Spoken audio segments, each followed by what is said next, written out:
I was watching a TV show with my daughter a couple nights ago, and the premise of the TV show was that, or this episode at least, was that these people, the characters on the show, did something really small. They did a little bad thing, and then they were able to see the end result of that and how they were doing really bad things, really big bad things. And the moral of the story was that when they got away with the really small things, then they were able to justify, oh, it's just a tiny little thing that I did wrong. And then over time, it got easier and easier and easier to do those small bad things. Then they were able to justify the really big bad things that they did later. But it started with doing a small bad thing.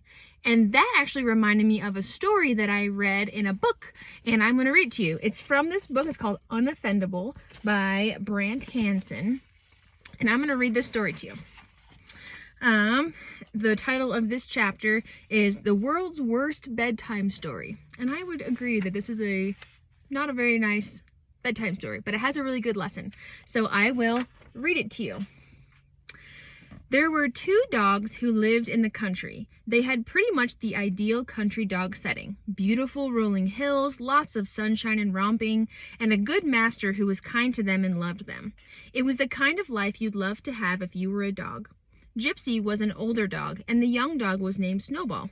Every day, about the same time, their master called them in for dinner. They knew to obey. That means they had to respond as soon as they heard their master's call. One day, at the exact moment the master called them, "Gypsy, Snowball, dinner!" a rabbit ran across Gypsy's path. Suddenly, she felt a strange sensation. She wanted to ignore her master and chase after the rabbit. She was tempted, but she yielded to what she knew was right, and went to dinner immediately as she was trained. But the next day it happened again, and this time she gave in to temptation. She heard the master's voice, but she decided she wanted to chase the rabbit right now. And when she finally came for dinner, she came with her tail between her legs. She knew she had done wrong. She didn't want to do it again, but she did it again and again until it became easier for her. Soon, Snowball was able to run free while Gypsy was now leashed. Her master was heartbroken. He loved her, but he knew he couldn't trust her anymore. One day, the master loaded his dogs into the car to take them for a walk in the woods. Gypsy and Snowball loved the smell of the woods. When they arrived, Gypsy, now used to disobeying, took off before the master could put his leash on her. She was free! She ran and ran and ran into the woods, free! Her master called her name desperately, "Gypsy, Gypsy, Gypsy!" in hopes that she would return to him. He and Snowball searched for hours, but to Gypsy, his voice became more distant until she couldn't hear him anymore. She was excited, but she noticed it was getting cold. The sun was going down. Meanwhile, Gypsy's owner and master, who loved her so, cried as he put Snowball back into his car and drove home. He never saw Gypsy again. And that's the end of the story.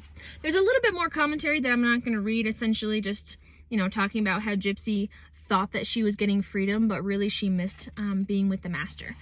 So I wanted to share that story with you because I think it's really true in the Christian life.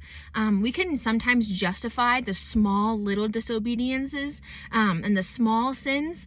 And then eventually, if we keep on doing those small sins, it gets easier and easier to do those small sins. And then we work our way into bigger sins. And so when we get to the really big sins, we don't even realize that we're doing these really bad things because we justify our actions. And I just want to challenge you today and to have you think about it today. What kind of small disobediences are you doing today that could lead you down a path where you don't want to end up with those really bad decisions?